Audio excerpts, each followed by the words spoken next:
Hello, I'm Alma Angeles, and you're watching Eagle News International. Good evening, CJ. Good evening, Alma, and good evening to everyone joining the broadcast. There are the top headlines tonight. Joe Biden and Vladimir Putin sought to cool tensions in the combustible U.S.-Russian relationship at their first summit in Geneva, with the U.S. president saying his Kremlin counterpart doesn't want a new Cold War. Major banks and airlines were among businesses hit by a fresh global online outage Thursday, with the problem traced to U.S.-based tech provider Akamai. And President Duterte has merely brushed aside the International Criminal Court's request for judicial authorization to investigate his administration's anti-narcotics drive, according to Malacanang. And after heavy rains and floods struck Australia's southeastern state of Victoria, flocks of spiders have spun webs stretching across trees, road signs, and paddocks.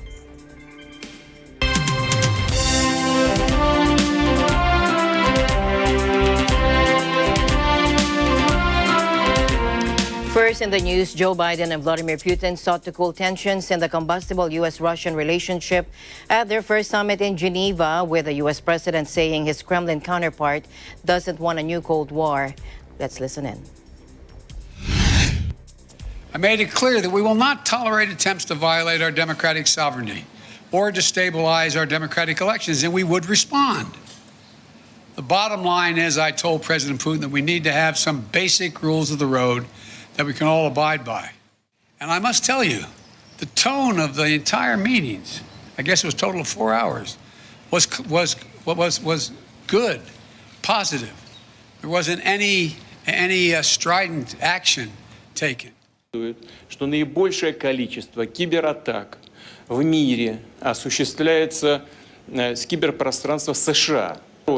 На протяжении 2020 года мы получили из США 10 запросов по поводу кибератак на объекты Соединенных Штатов Америки. Как говорят наши коллеги из киберпространства России. И 2 таких запроса в этом году. На все из них и в прошлом году, и в этом наши коллеги получили исчерпывающие ответы.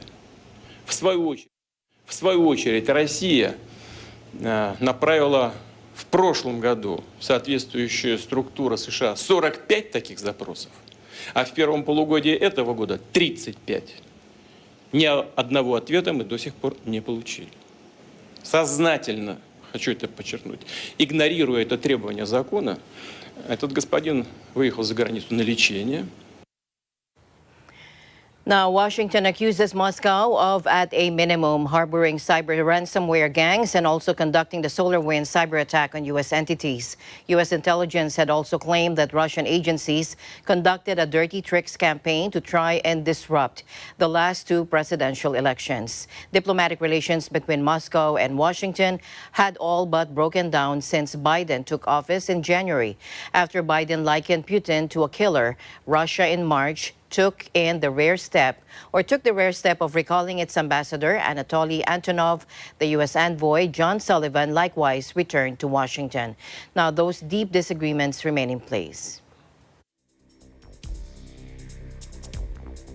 And as mentioned earlier, Joe Biden and Vladimir Putin sought to cool tensions in the combustible U.S.-Russian relationship at their first summit in Geneva, but the issue of human rights remained a source of discrepancy. Take a look.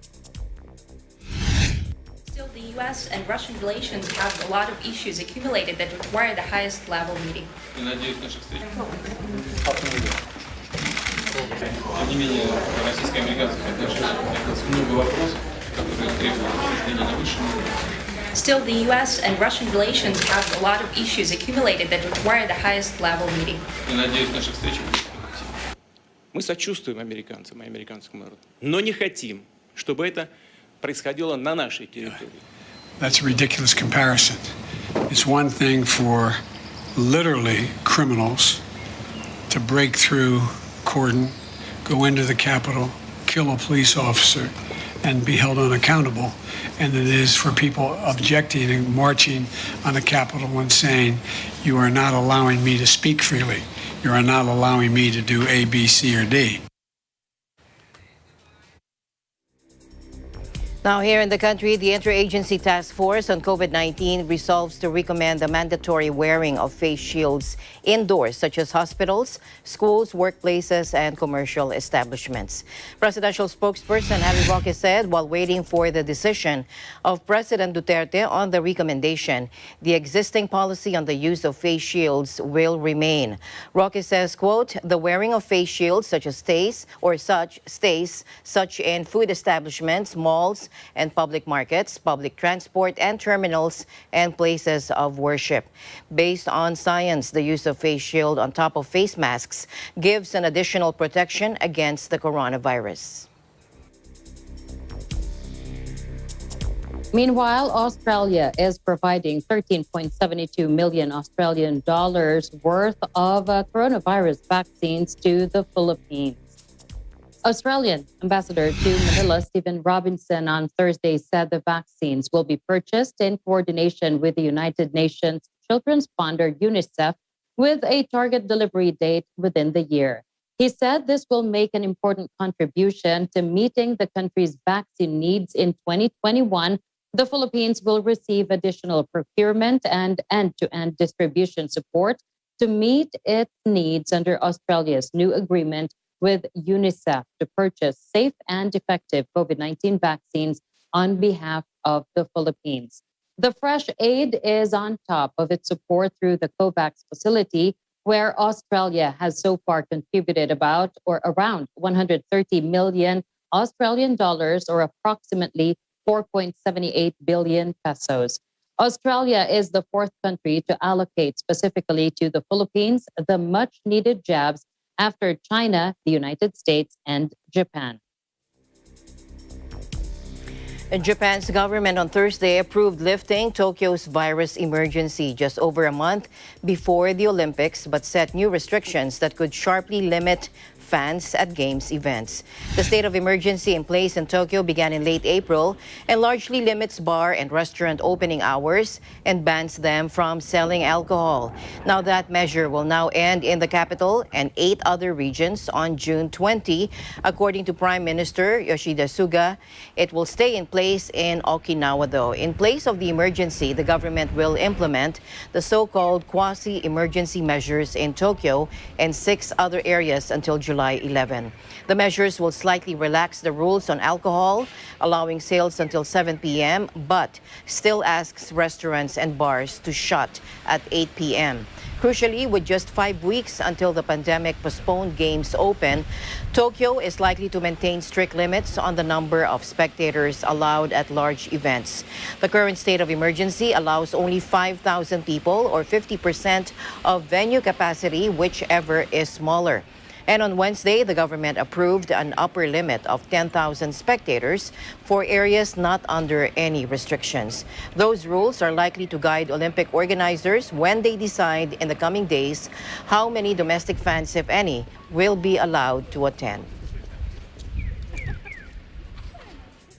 In other news, Australia recommended that AstraZeneca's COVID-19 jabs should not be given to people under 60, a fresh blow to the country's glacial vaccine rollout.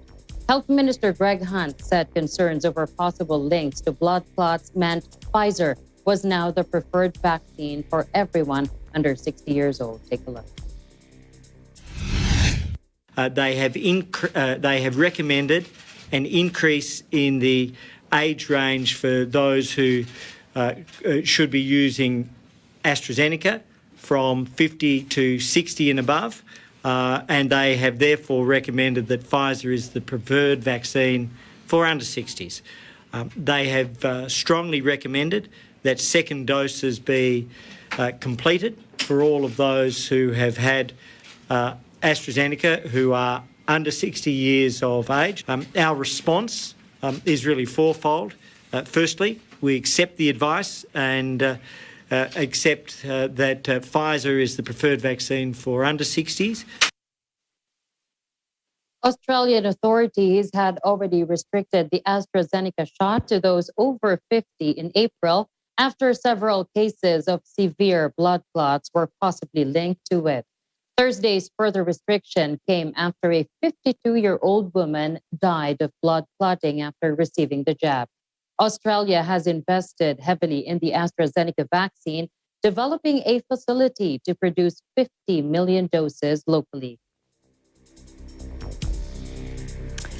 And let's go now to Washington, where Eagle News correspondent Michael Hudson reports that the Evergreen State is now preparing for a full reopening come June 30. Michael? Thanks a lot. So the big story coming out of Washington State today is that Governor Jay Inslee held a press conference touching upon the grand reopening that's supposed to happen in the state on June 30th. According to Governor Jay Inslee, and I quote, "Many people, including myself, are eager for our state to fully reopen. I have said repeatedly we are going to do this on June 30th or when we hit 70% of people 16 and up initiating vaccinations, whichever happens first. I'm hopeful Washingtonians will get vaccinated for their own health and that of their loved ones and to help move our state closer to full reopening. For those who would advocate changing our strategy, we are on the 2-yard line. We are not going to change the game plan now. We are going to see this through," and I end quote. As of right now, there are 447,000 positive COVID-19 cases and 5,842 deaths. And with that being said, the focus right now is upping the amount of vaccinations that are being administered within the state of Washington. And the current vaccination rate right now is at 67%, which is just 3% away from what Jay Inslee desires, which is 70%, which she has stated is one of the main variables in order for the state to fully reopen. From Seattle, Michael Hudson, Eagle News. We live in interesting times. Back to you. Thank you so much. Now, the mayor of Moscow has ordered mandatory vaccinations for residents of the Russian capital working in the service industry, citing a dramatic rise in coronavirus infection. The announcement by Sergei Sobyanin, one of the first compulsory vaccination orders for a major world city, was a stark admission from a senior Russian official that authorities are struggling to bring the pandemic under control. Take a look. Пока мы получили только первые сообщения об этом, ждем какую-то документацию и ждем даты конкретные. Но, в принципе, это, видимо, уже неизбежная мера, потому что мы все видим рост числа заболевших. И, как и все, будем исполнять закон. Russia lifted most restrictions last year, and the country has pressed ahead with large in-person events like a recent economic forum in St. Petersburg and Euro 2020 hosting duties. Health officials in Moscow have in recent weeks reported a steady rise in the number of new COVID-19 cases, mirroring a trend across Russia. That increase in cases comes as authorities struggle to encourage Russians to get vaccinated, even though the country launched a mass campaign of free jabs in December. Sobyanin, whose city of some 1.2 million is the epicenter of the coronavirus outbreak in Russia, said just 1.8 million residents had been inoculated. And Britain's Karim Khan took office on Wednesday as the new prosecutor of the International Criminal Court, with a promise to revive the troubled tribunal after several high-profile failures. Take a look. During my term, my aim is to build upon what works, to build on the solid ground that exists, but also to repair what is broken, to rejuvenate, to revive, in the quest for greater efficiency and greater impact. Khan previously led a special UN probe into crimes by the Islamic State extremist group. More controversially, he successfully defended Kenya's Deputy President, William Ruto, against crimes against humanity charges at the ICC and was lawyer for late Libyan leader Muammar Gaddafi's son, Saif al-Islam. His immediate challenges in his new job include a probe into the Philippine war on drugs that outgoing prosecutor Bensouda announced in her final days in office, and decisions on probes in Ukraine and Nigeria. But the most politically sensitive hurdles will be the investigations that Bensouda opened into alleged U.S. war crimes in Afghanistan and into the 2014 Israel-Palestinian conflict in Gaza. The administration of U.S. President Donald Trump hit Bensouda with sanctions over the two cases, and while they have now been lifted, relations with non-ICC member states like Israel and the U.S. remain testy. In a related news, President Rodrigo Duterte of the Philippines has merely brushed aside the International Criminal Court's request for judicial authorization to investigate his administration's anti-narcotics drive, according to Malacanang. Take a look. I sent a copy of the press release made by the prosecutor's office, and a day later, I sent a copy of the 52-page opinion of the prosecutor. And immediately, his reaction was, ba't ganito to? Bakit puro Rappler, ABS-CBN at ang sinasite ng prosecutor, no? Kaya nga po, after we saw the 52-page decision, knowing that they were citing Rappler and ABS-CBN and Inquirer, medyo napayapa na po kami because in law, all these newspaper accounts are mere hearsay. You know, he shrugged off the opinion after checking the sources, media sources. Kasi all lawyers know that will not stand in court. And since you need the judicial authorization to proceed to an investigation, lawyers know that you cannot start any proceedings on the basis of hearsay evidence. The Philippines cut ties with ICC after Bensouda pushed through with a preliminary examination into the drug campaign in February 2018. It officially withdrew its membership from the ICC on March 17 in 2019, or exactly a year after it revoked the Rome Statute that created the International Court. Duterte and other Philippine officials have repeatedly insisted that ICC has no jurisdiction over the Philippines since the Rome Statute was never published in a newspaper of general circulation or the official gazette. Staying in the country, President Duterte has expressed objection to the Philippines' vote backing the UN Human Rights Council's investigation into supposed Israeli war crimes and actions in the Gaza Strip, according to Malacanang, confirming it today. And this after the president on Wednesday said he wasn't consulted on the country's UNHRC vote. Take a look. I was correct that normally we leave it to the DFA. However, this is a vote where the president has expressed his concerns on the mechanism and procedure that led to our vote in the UN Human Rights Council. No? Of course, this is on a resolution calling for an inquiry into the situation in the occupied Palestinian territory. Appropriate guidance has been given to relevant senior officials in government to ensure that Philippine interests are protected and upheld in multilateral fora. The Philippines value and will continue to maintain excellent relations with Israel and indeed with all partners in the international community in the pursuit of common goals and objectives grounded on shared values and interests. So if the question is, did the president disagree with the vote? Yes, he did. Can it be taken back? Apparently not. But the president has made sure that there will hence be a mechanism and procedure as far as voting on crucial issues where the views of the chief architect of foreign relations should at least be consulted. The UNHRC on May 27 adopted a resolution establishing an inquiry into alleged violations of humanitarian law and abuses of international human rights in the Palestinian territories and inside Israel.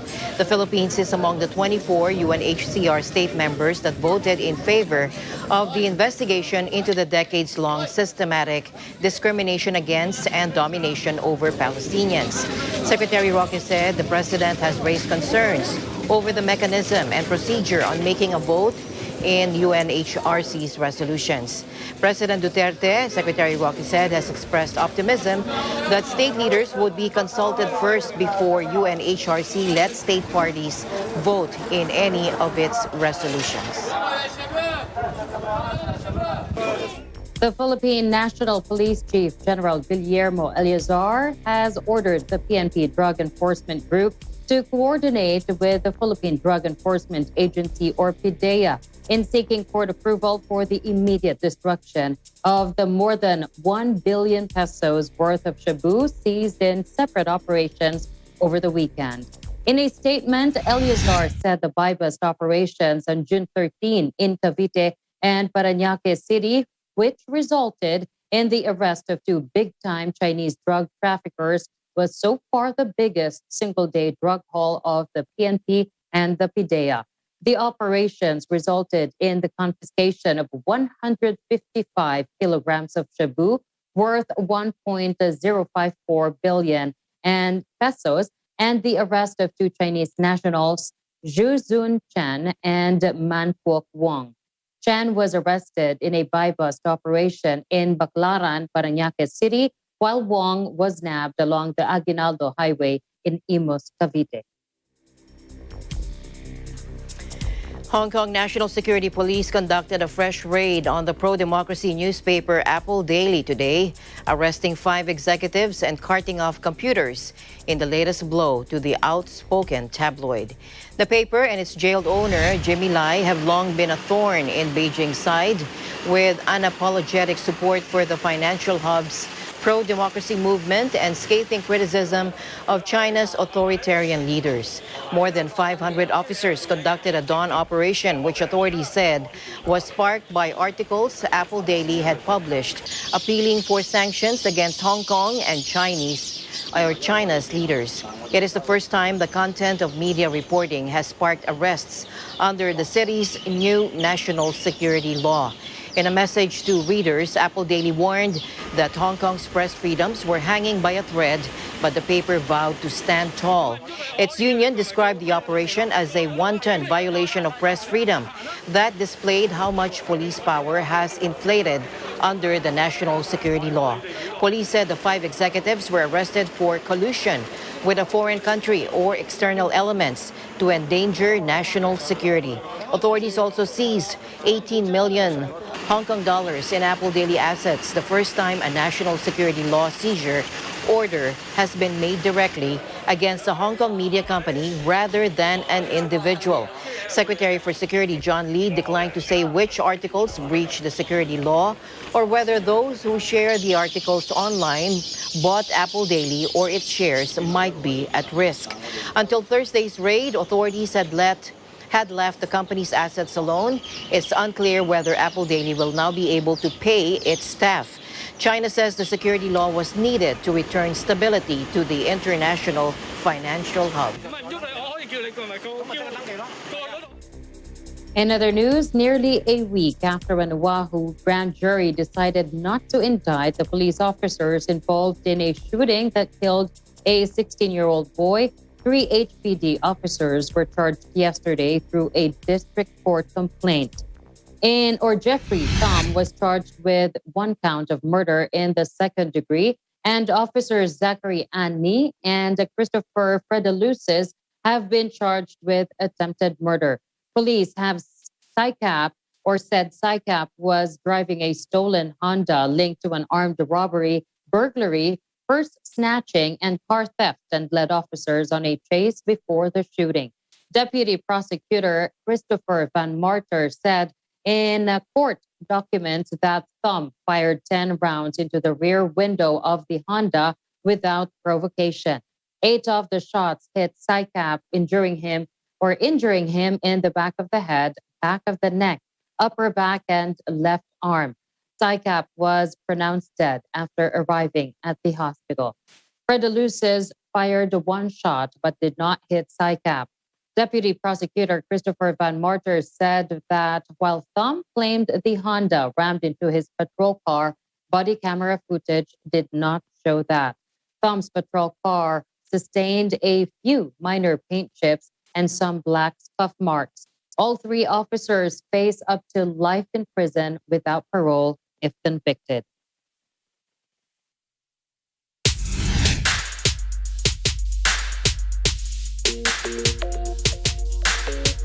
A tornado is seen spinning out during a storm near Darcy in the central Canadian province of Saskatchewan on Tuesday evening after Environment Canada issued 2 tornado warnings for the west central parts of Saskatchewan. Spectacular tornado touches down in central Canada. Take a look.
Now, after heavy rains and floods struck Australia's southeastern state of Victoria, lakhs of spiders have spun webs stretching across trees, road signs, and paddocks, creating huge gossamer sheets. In the state's Gippsland region, days of intense rainfall have caused spiders to climb to higher ground using a survival tactic called ballooning, in which the insects throw out silk that latches onto vegetation, allowing them to escape. Last week, Victoria received heavy rains along with strong winds, leading to flash flooding and major damage to property. This led to ground-dwelling spiders throwing strands to nearby trees in an attempt to get off the ground fast. Lakhs of spiders did this at the same time, creating gossamer sheets covering the wetlands. Because this ballooning silk is lighter than air, it latches on to objects such as treetops, tall grass, and road signs, allowing the spiders to climb up. As per a report in The Guardian, the spiders which lay such webs are called vagrant hunters, which typically live on the ground and do not build a web. BBC News Agency said the webs are expected to fade away towards the end of the week. Coming across a dead whale might not seem like finding treasure, but for a group of Yemeni fishermen, that's exactly what it was. In the whale's belly, they found a lump of ambergris, a hugely valuable waxy substance used in the making of perfume. Take a look.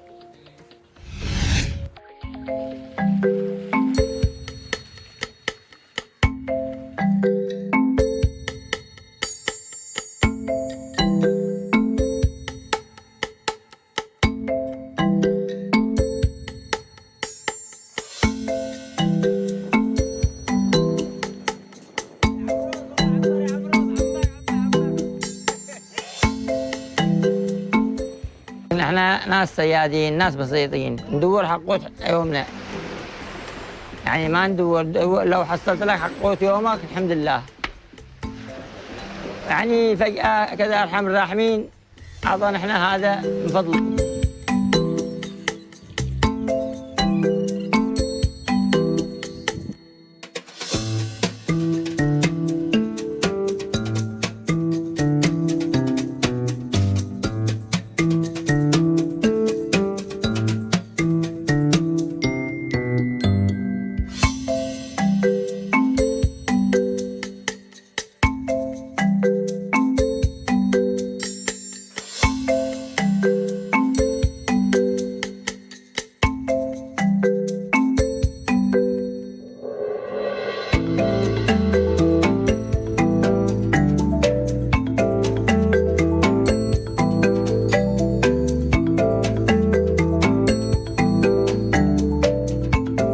عاشت الناس منه الحمد لله، ناس اشترت قوارب، ناس بنت بيوت وناس يعني. وأنا عن نفسي الحمد لله يعني قويت من نفسي، بنيت بيتي، بنيت مستقبلي الحمد لله. الأمور صابرة. وهذا البحر أنا ما استغني عنه يعني. هذا البحر هذا يعني في الدم، ما أحلى منه. جاور بحر ولا جاور ملك.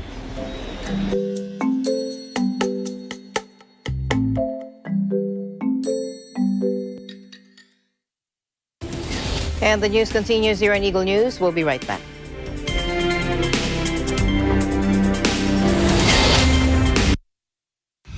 This portion is brought to you by North Luzon Express Terminal.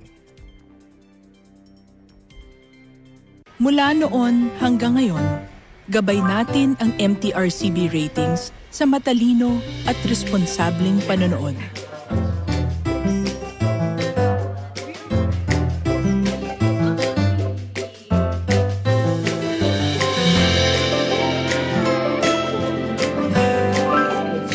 Sa tamang pagsunod sa MTRCB ratings, ginagawa nating ligtas at makabuluhan ang panonood ng bawat miyembro ng pamilyang Pilipino. Lumipas man ang panahon, hanggang may pamilyang Pilipino, andyan ang MTRCB.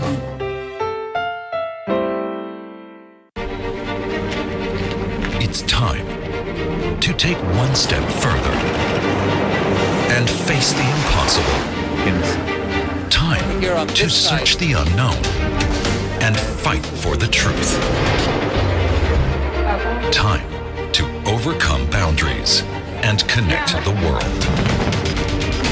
It's time for DW News.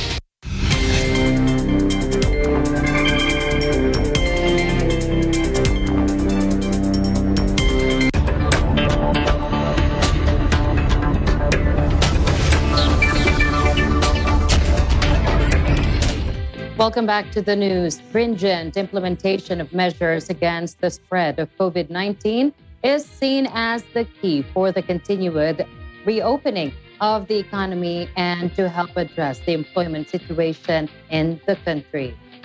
In an economic bulletin released on Thursday, the Department of Finance said the number of employed Filipinos went back to pre-pandemic levels early this year after more than 8.7 million Filipinos lost their jobs in April 2020 because of the pandemic.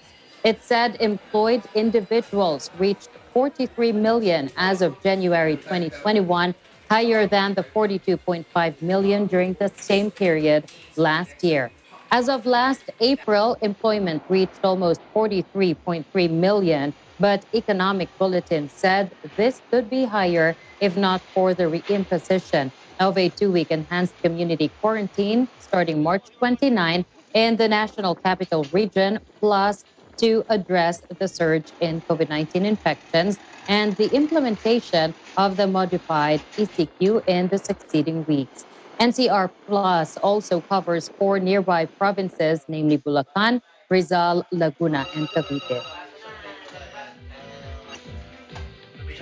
New Zealand's economy posted better than expected growth of 1.6% in the first quarter of this year, according to official data, with analysts saying activity was back at pre-coronavirus levels. The expansion in January-March this year exceeded forecasts of a 0.5% rise and reversed a 1.0% contraction in the final quarter of 2020. Statistics New Zealand said the figures meant the economy grew 2.4% in the 12 months to the end of March, driven by spending on hospitality and big-ticket retail goods such as televisions and cars. New Zealand has largely contained the coronavirus with no recent community transmissions and just 26 deaths in a population of 5 million, allowing minimal day-to-day restrictions. Meanwhile, Japan said on Thursday it will make a vaccine passport available from next month for Japanese travelers as governments around the world experiment with ways to relaunch tourism and business trips. Top government spokesman Tatsunobu Kato told reporters that the certificate will be paper-based rather than digital and will be issued by local governments from sometime next month, according to him.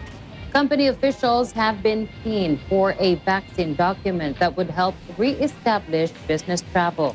Japan's vaccine rollout started comparatively slowly, but has picked up pace in recent weeks. Just over 6% of the population is currently fully vaccinated. The country's borders are closed to almost all foreign arrivals, though the rules will be relaxed for the Olympic Games, which open in Tokyo on July 23. And fans of Donald, Pluto, and Mickey are back at Disneyland Paris after 7 months of closure due to the pandemic. Take a look. It'll be the first time in a year and a half that all Disney parks worldwide have been open at the same time. Included in the reopenings is the new Cars Road Trip attraction at the Walt Disney Studios Park, Disney's Newport Bay Club Hotel, and the Disney Village shopping and dining area. Disneyland Paris said the new Cars attraction will transport guests into a Cars-themed version of a road trip on Route 66, where they will encounter natural wonders like the world's largest lug nut and the Catastrophe Canyon, while encountering popular characters such as Lightning McQueen and Matter.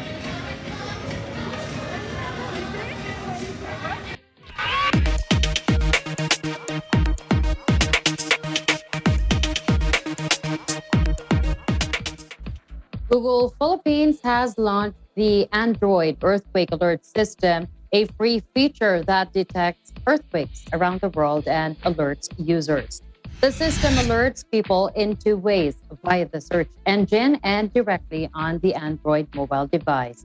It provides near-instant information via Google search. When people look up earthquake or earthquake near me, they will find relevant results along with helpful resources on what to do after an earthquake.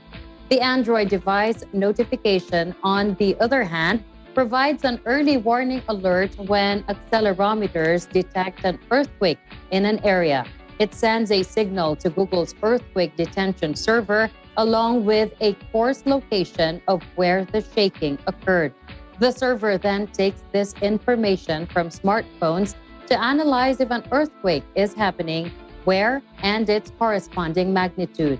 The feature can also be turned off in the device's settings if users do not wish to receive such alerts.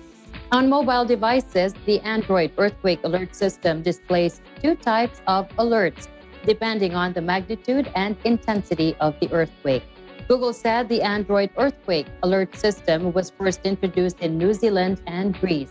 Aside from the Philippines, it is also accessible in Kazakhstan, Philippines, Tajikistan, Turkey, Turkmenistan, and Uzbekistan. Major banks and airlines were among businesses hit by a fresh global online outage, with the problem traced to U.S.-based tech provider Akamai. An hour-long blackout hit a number of U.S. airlines and several Australian financial firms, as well as other companies dotted around the world, with angry customers unable to access websites and mobile apps. American, Delta, United, and Southwest Airlines were among those affected, while the issue appeared to be more prolonged in Australia, where problems struck mid-afternoon as much of the world slept. Australia's largest financial firm, Commonwealth Bank, told AFP that it and many of the country's major lenders had been hit. The outages, which began around 2:10 p.m. Sydney time, also hit Australia's Postal Service and Virgin Australia. The airline said in a statement that it was one of the many organizations to experience an outage with the Akamai content delivery system. Banks in New Zealand and the Hong Kong Stock Exchange also reported problems with their web platforms. Last week, U.S. media and government websites, including the White House, New York Times, Reddit, and Amazon, were temporarily hit after a glitch with cloud computing services provider Fastly. Fastly offers a service to websites around the world to speed up loading times for websites. Now, Akamai offers a range of similar IT products designed to boost online performance and security. This is the latest incident to draw attention to the stability of economically vital online platforms and the key role that a handful of mostly unknown companies play in keeping the web running.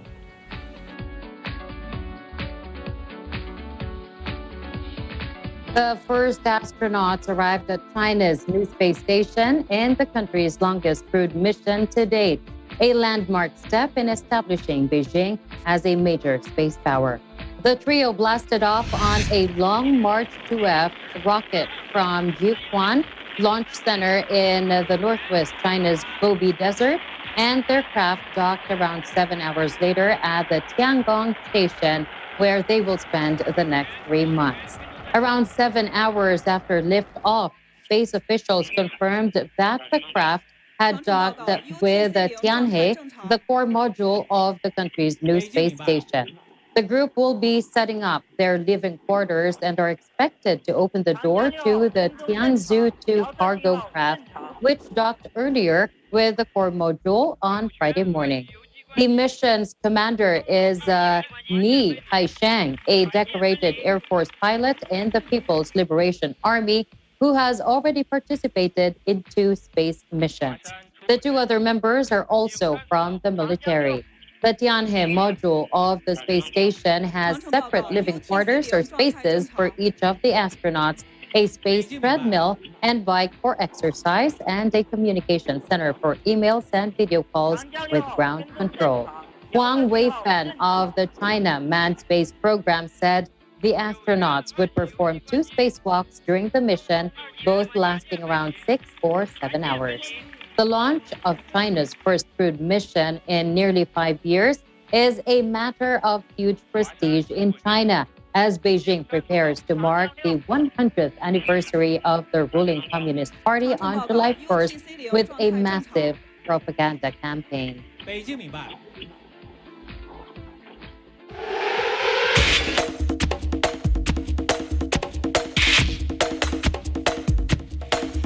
And Gilas, Pilipinas got its first FIBA Asia Cup with a win over South Korea. Here's Ben Bernaldez for the report.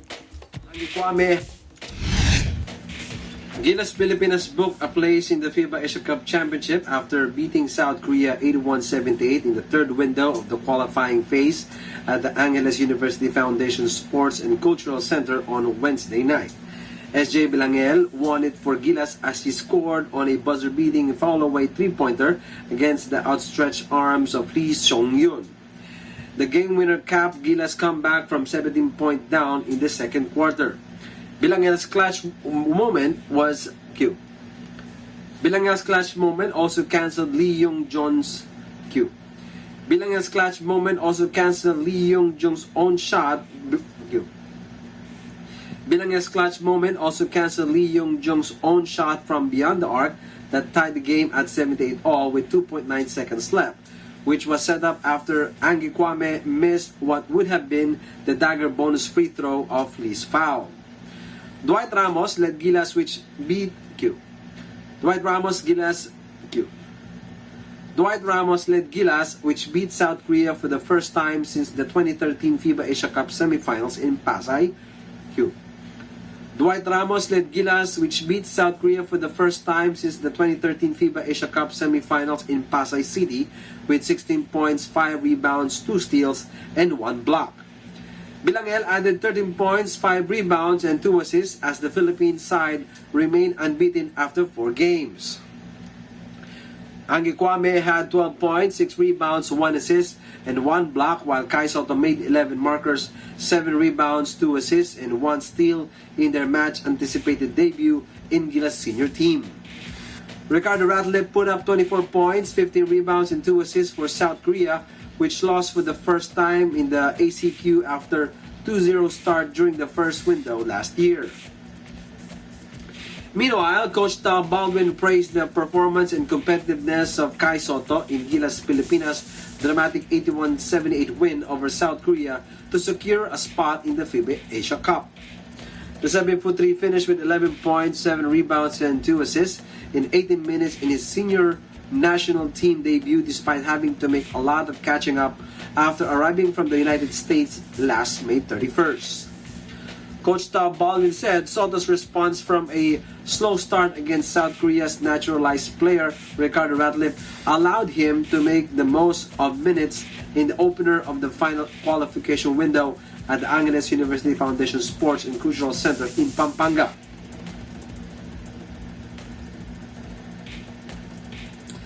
I think what we saw from Kai is very young player who wasn't really well prepared, Baldwin admitted during the virtual post-game press conference.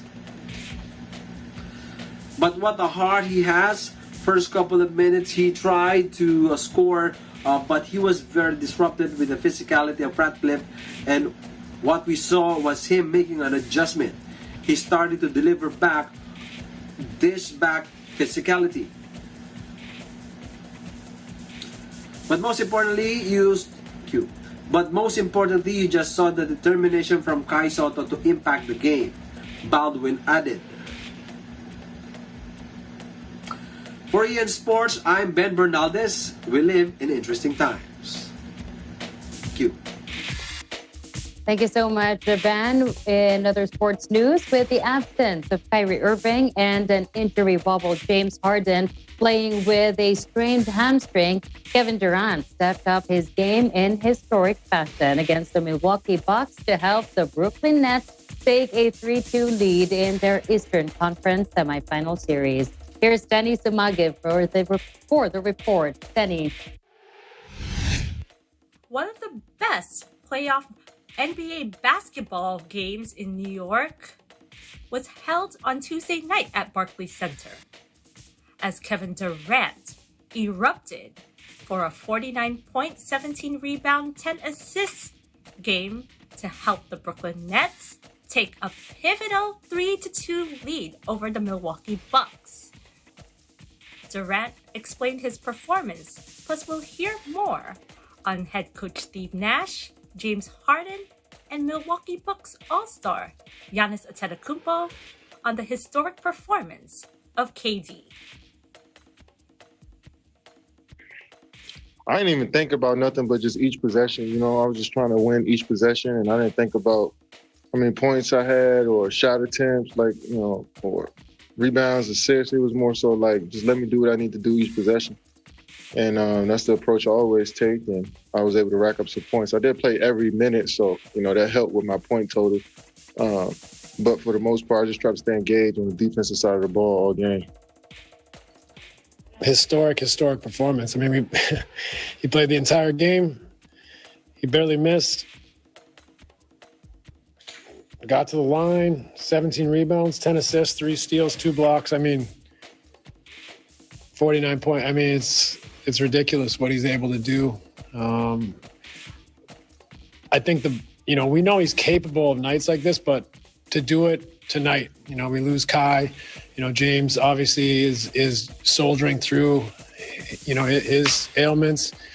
We're down bodies, we're wounded, and for him to have the toughness, the mentality, you know, that's what makes him one of the all-time greats. And so this is a performance that, you know, a signature performance, you know, for Kevin, and it was beautiful to watch.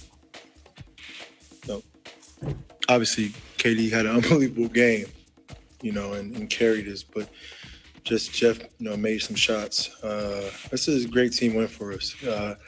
We haven't really had, you know, we haven't really been together, you know, the entire year. We've had dealt with so many injuries or whatnot that, you know, we really haven't had an opportunity or been through adversity, you know. So, you know, we know that there's going to be times in the postseason, you know, where we hit adversity, where things feel like they're up against us or they can't be done. In reality, they can be done. And we just got to find ways to get them done. Well, obviously, one of the best scorers to ever play the game. It's tough. It's tough. You know, like he's the best. He's the best player in the world right now, and we gotta beat him as a team. We gotta guard him as a team. We gotta make him make tough shots like tonight, and we just gotta keep doing our job, and hopefully he's gonna miss. We'll have more on Game 6 between the Bucks and the Nets here on Eagle News. In New York, Tenny Sumagi, Eagle News. We live in interesting times.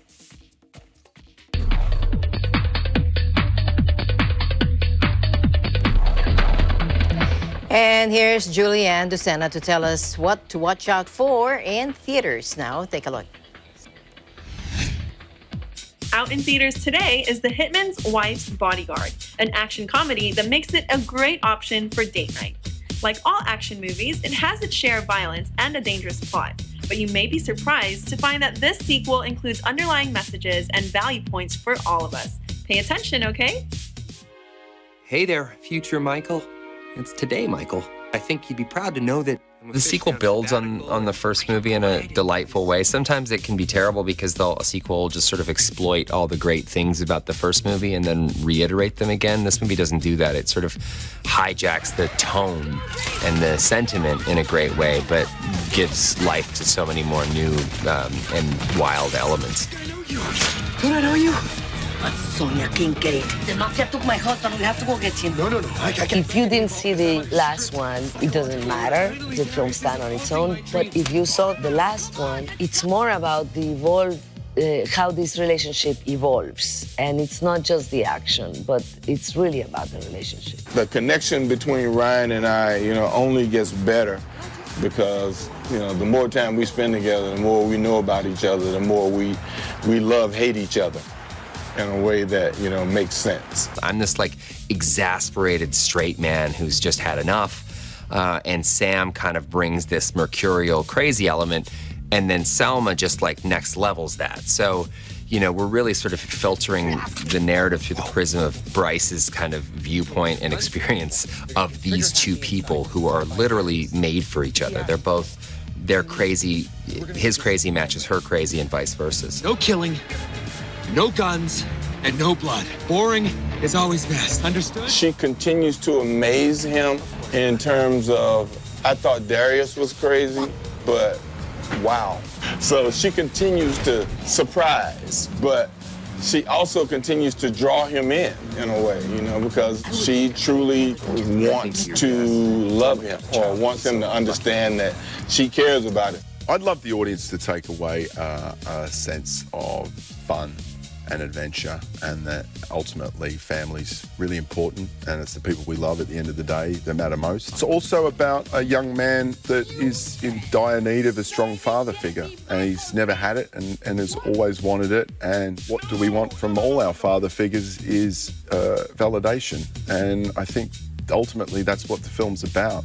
Two crooks in love, and what that is. Seeing them together and the joy that those two people have being together and who they are and what those personalities mean and the lengths that they'll go to stay together, is the excitement for me of what happens.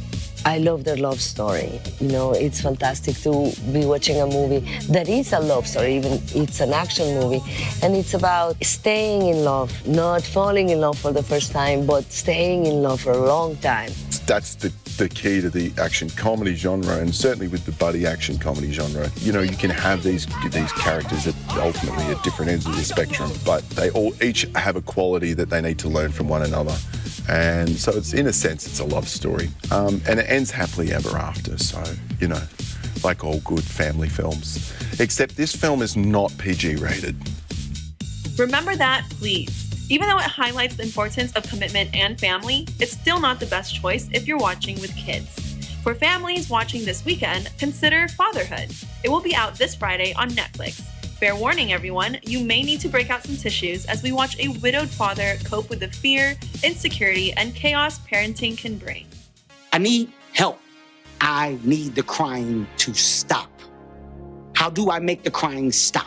Kevin Hart takes on a more serious role in fatherhood as a newly widowed father struggling with loss while mitigating the never-ending ups and downs life with a newborn brings. It sheds light on the struggles that single fathers face in a world still predominantly focused on mother-baby care. Heartwarming and real, each win that Hart's character wins feels like a win for all of us. Look, I know I ain't perfect. I know that. I'm actually nothing. You're not a joke. Maddie's doing great. She's moved up to the 60th percentile in weight and 70th in height. Look, I hope you don't mind me saying this, but your wife would be very proud of you.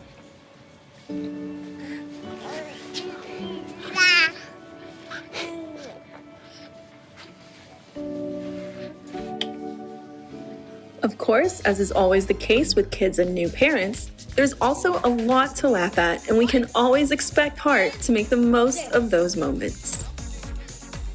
So So whether you'll be using the tissues to laugh or cry, I'm not sure. But I am sure fatherhood will give us a better appreciation for the efforts our dads make in our lives. In Las Vegas, Julianne Docena, Eagle News, we live in interesting times. So many good movies to watch out for.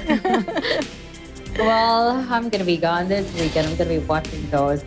Well, that's it for tonight's broadcast. Thank you so much for joining us. I am TJ Hero. Please join us again and enjoy the movies this weekend. And at the end of the day, there remains so much more to be grateful for. We'll see you back tomorrow. I'm Alma Angeles, and we live in interesting times.